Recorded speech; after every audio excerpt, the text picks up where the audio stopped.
Hey everyone, greetings and live from the NFL owners meeting in Phoenix, and it is the afternoon. There's been a lot going on. I will share with you what the latest information is, and if you are coming here because you saw Oakland Raiders Coliseum lease extension for 2019 and 2020 has been approved unanimously. It was approved unanimously this morning in the NFL owners meeting session that occurred with no fanfare, no rancor, no argument, no division. Again, no fanfare, no rancor, no argument, no division, nothing, okay? Approved. What that means, if you are just getting wind of the whole Raiders lease situation, is that is the end of a long journey that started less than a year ago. The Coliseum, actually a year ago, really, the Coliseum had a lease extension on the table a year ago, plus. In fact, as far back as late 2017. But there were a number of Coliseum Joint Powers Authority board members, including in the majority from the city of Oakland. It's a 4x4 board, four city of Oakland representatives, four County of Alameda representatives, who really wanted the Coliseum Joint Powers Authority to basically use the need for a place for the Raiders to play until Las Vegas Stadium was ready as a kind of a means of weaponizing an effort against the relocation, or at least to make the Raiders financially feel it in a very painful way. As time went on, cooler heads, most notably those in the guise of Alameda Coliseum Joint Powers Authority, Oakland Alameda County Coliseum Joint Powers Authority Executive Director Scott McKibben, and Oakland Alameda County Coliseum Joint Powers Authority member and former Oakland City Council President Ignacio de la Fuente, who wanted a more reasoned approach, but one that would, at the end of the day, make sure that they made money, not they themselves, but the Coliseum Authority. And that's exactly what happened. The deal this year calls for $7.5 million in rental payment. There are provisions as well for the splitting of its expenses. For example, if the expense cap is $9.4 million, if the Raiders go over that expense cap, that is money that when they pay it, it goes into a charity. Approximately 50% of that goes into a charity. However,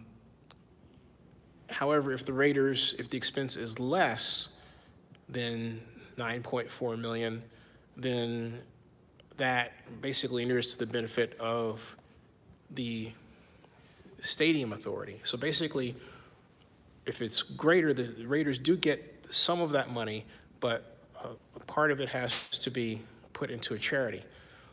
There's the same kind of dynamic for expenses. If the Raiders make a lot more than the $11.5 million expense cap, then part of that has to go to charity. If they make less, then that amount is, well, it's less. But in terms of what they would make in terms of revenue. But the reality is every effort was made to have this become a moneymaker for the Coliseum.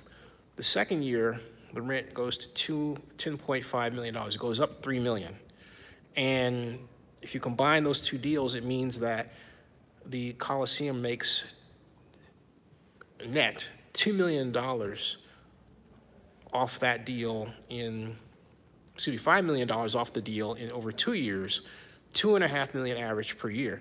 Now, get this, that's the largest sum of money on a per transaction basis the Coliseum has ever made at once. Now, when I say per transaction, I mean one transaction one day. I don't mean a transaction that pays you $40 million. It's spread out, because then you count the amounts of money that are taken in per year, okay?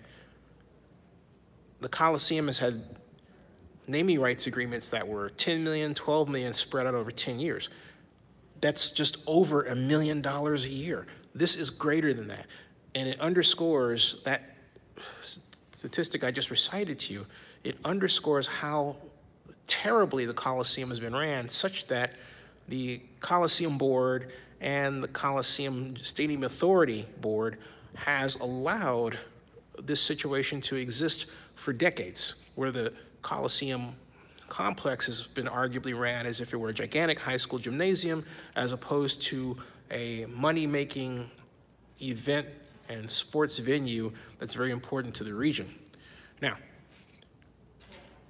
there is a possibility, and this was discussed at the Coliseum Authority meeting, not at the NFL meeting. There is a possibility the Raiders will need that facility for a third, that's right, I said it, a third year, 2021.